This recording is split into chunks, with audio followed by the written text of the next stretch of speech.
Hi, good morning, my dear students. Once again, welcome back to our first chapter of political science of ninth standard, that is our constitution. Our constitution, okay, and its meaning is Samvidhan in Hindi. Samvidhan is the meaning of constitution.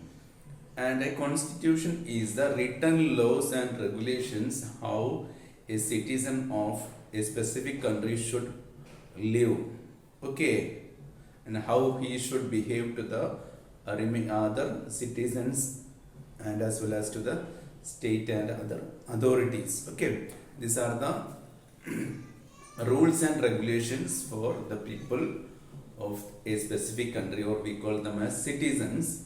Okay, and it is the duty of the all citizens to follow the constitution of a specific country. Okay, so now let us discuss about our Indian constitution. Okay, and yesterday we discussed about how the constitution was formed and who were the prominent personalities who were the part of who contributed their effort to make Indian constitutions. Okay, we know that Dr. B.R. Ambedkar was the chairman of the drafting committee of Indian constitution. Okay, and moreover we can see many freedom fighters, many great thinkers are also part of making Indian constitution. Namely, we can see the first Prime Minister of India, Jawaharlal Nehru, Balaganadhar Tilak, Mahatma Gandhi, then Sardar Vallabhbhai Patel, Lala Lajpat Rai, Bipin Chandra Pal. This like many eminent personalities, including Sarojini Naidu. She is known as the Nightingale of India. Okay, and in the initial stage, before the partition of India, there was 389 members were there in the assembly of assembly for the or the committee for the drafting of the Indian constitution or making of Indian constitution. And after the partition of India, what happened? Majority leaders went to Pakistan, and remaining 299, okay, 299 personalities, eminent personalities were the part of making Indian constitutions. Okay, and we can see it was came into force on January 26 in the year of 1950. Okay, from there onwards it became established or started running its function. Okay, it became a rule from 1950, 3 years after we got independence. Okay, it was on January 26, and this January 26 day we are observing it as our National Republic Day. Okay, and you know, in our constitution, when we turn the constitution first page, we can see a page called, we call it as preamble. Okay, it is an introduction of Indian constitution.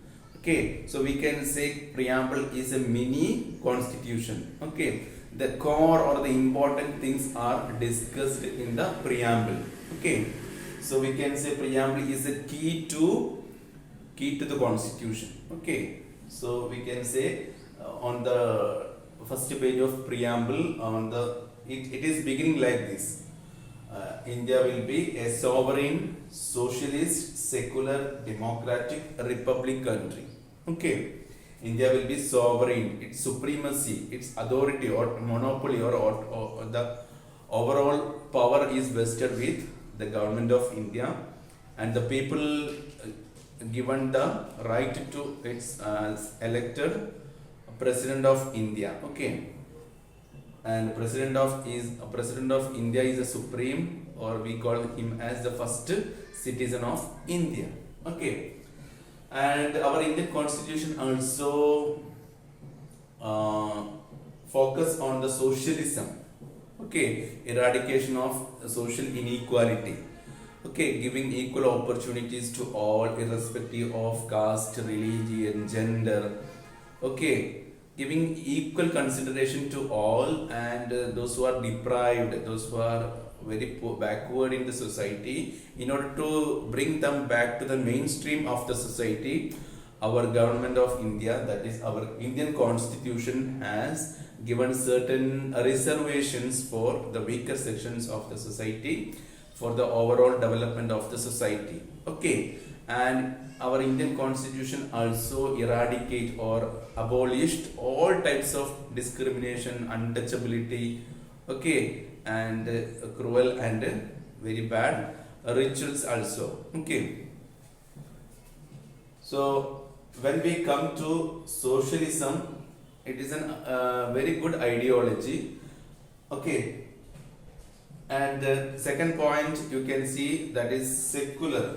Okay, secularism means treating all the religions equal.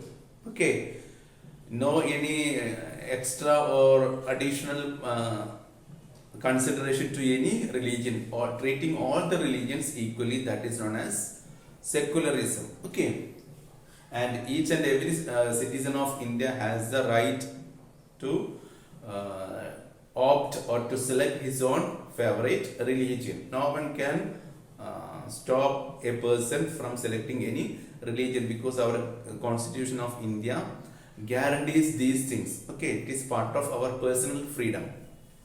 Okay, and the fourth one is, you can see, democratic. India is a democratic country. Okay, it is not autocratic or any ruling by or any kingdom. Okay, it is selected by the people. People is autonomous. People is supreme in a democratic country. Okay, people are the most powerful things.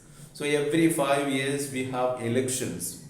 Okay, so the citizens are using their right to cast their vote. Okay, there we can see the power of a single person's election vote. Okay, even a single person's voting right, we can see its power. Okay, sometimes the opponent candidate may be falling or failing because of maybe one vote. So one vote is very, very important. Okay, so even all the citizens of the country, those who attained more than 18 years old, they can cast their vote. They can do their vote. Earlier the age was 21. During the time of Rajiv Gandhi, he given more opportunities for youngsters. So from 21 it was changed into the age of 18. Okay, and from those who go attained mentally, those who are fit, those who are above 18 years, both female and male can cast their vote. There is no any difference between rich or poor. Okay, and just like discrimination we can see in Europe, only rich people can do vote there, and even women got the right to vote was in the recent years only in European countries. Okay, so many years before, in the beginning of India, we given equal consideration to both male and female. Okay, and our India is the number one democratic country in the world. Okay, democracy is a very good quality. Okay, where people can enjoy a lot of freedom. Okay, and they can share their feelings, and freedom of expression. Freedom of expression is also an important integral part of freedom. Okay, freedom of expression. But when we go to any other autocratic country, there is no any freedom of expression, and the freedom of press or media is also controlled. So in India we have media itself has given including newspapers, magazines, private television channels. Okay, all these have given certain freedom, and media is known as the fourth estate of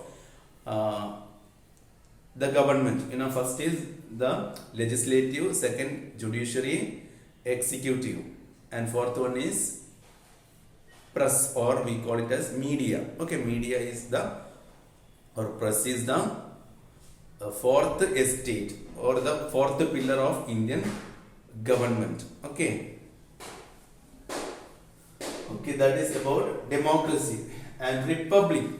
Okay, and after having the Indian constitution, our India became the republic, and for a republic there will be an elected head will be there. We call them that person as president. Okay, now you know our Indian president is Ramnath Kovind. He is the president of India, and in the beginning it was Rajendra Prasad. Rajendra Prasad was the first president of India, and he also contributed many things for the formation of Indian constitution. Okay, and all these sovereignty, socialism, secularism, democracy, republic, all these contributes for, it aims to bring justice for all.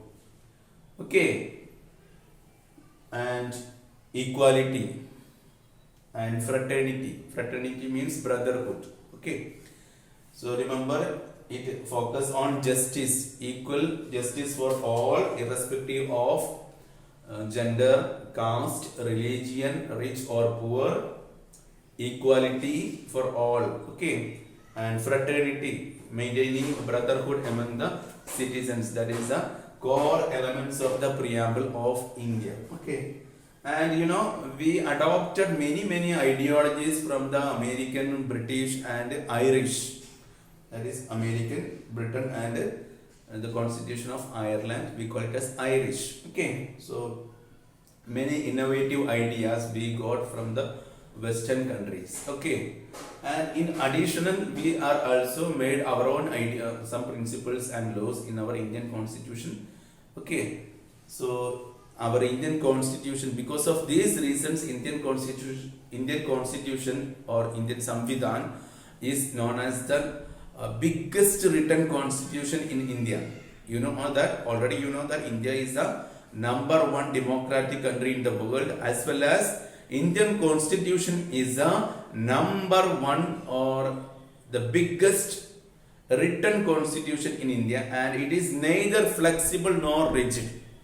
Okay, if needed, if the majority people of India is in favor of amending or changing some articles of Indian Constitution, we can change it through some discussions in the Parliament, in both Sabhas, Lok Sabha and Rajya Sabha. Then it will be signed by the President of India.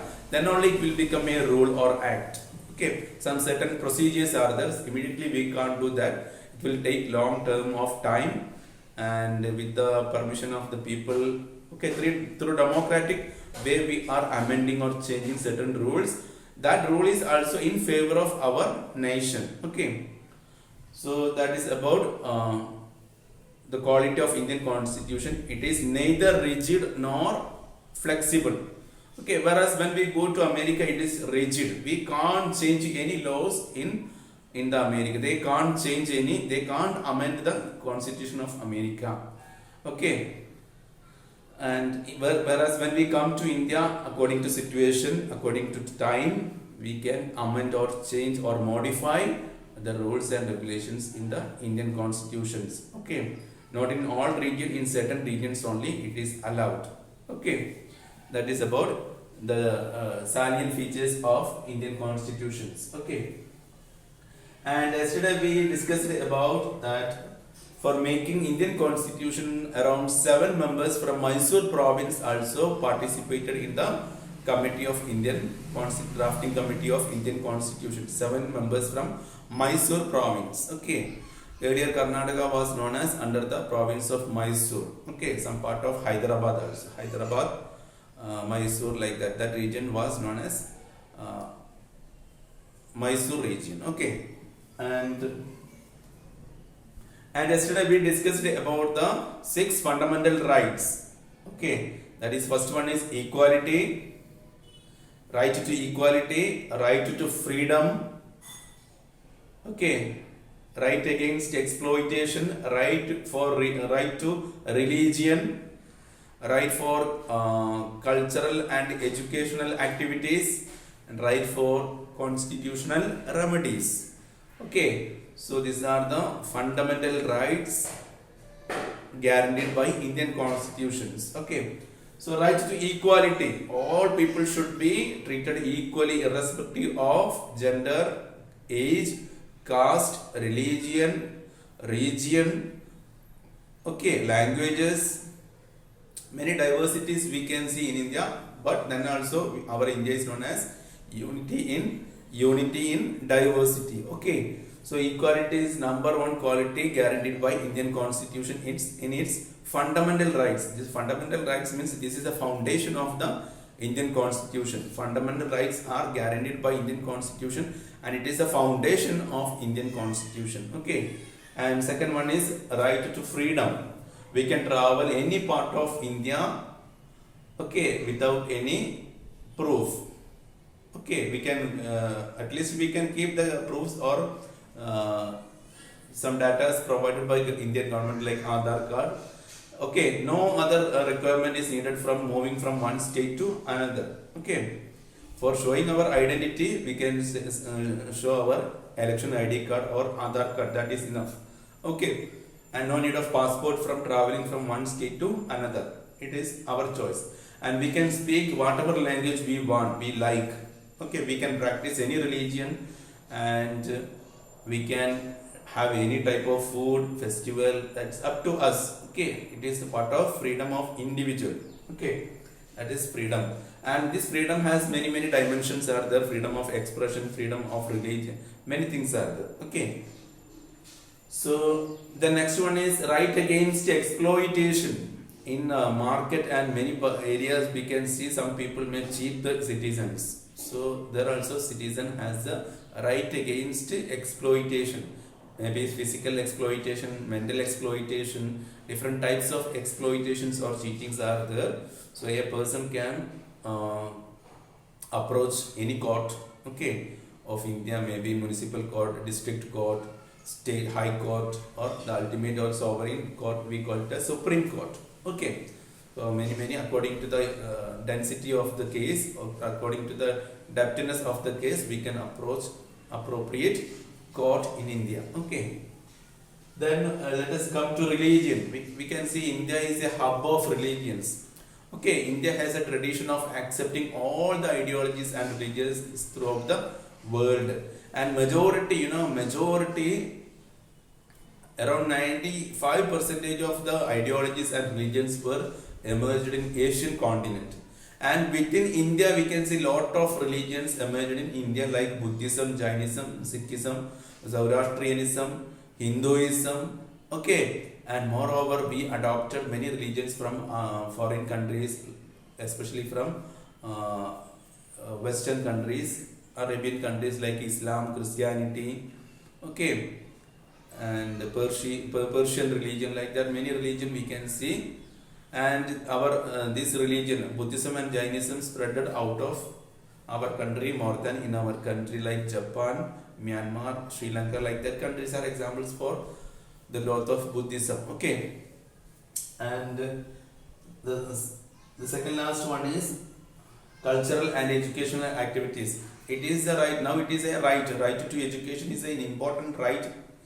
It was amended by Indian Constitution recently, and you can say RTE is the right to education, and a right to information is also another act. Okay, right to information and right to education. Okay, so according to the Constitution, up to 14 years old, education is free and compulsory for all the citizens of India, irrespective of gender, age, caste, religion, or any community. Okay, it is the right of each and every citizens to get proper and adequate education. Okay, and last one is constitutional remedies. If there is any problem related to any issues, social or political or any dimensions of the life, we can find out the solution from our Indian Constitution. And if it is possible, our Constitution also guarantees for amendment. Okay, an amendment of the Constitution. Okay, so these are the basic principles and basic things about the first chapter, and I request all of you to go through the chapter very well and try to understand the things. Okay, and till then, take care, have a nice day, thank you.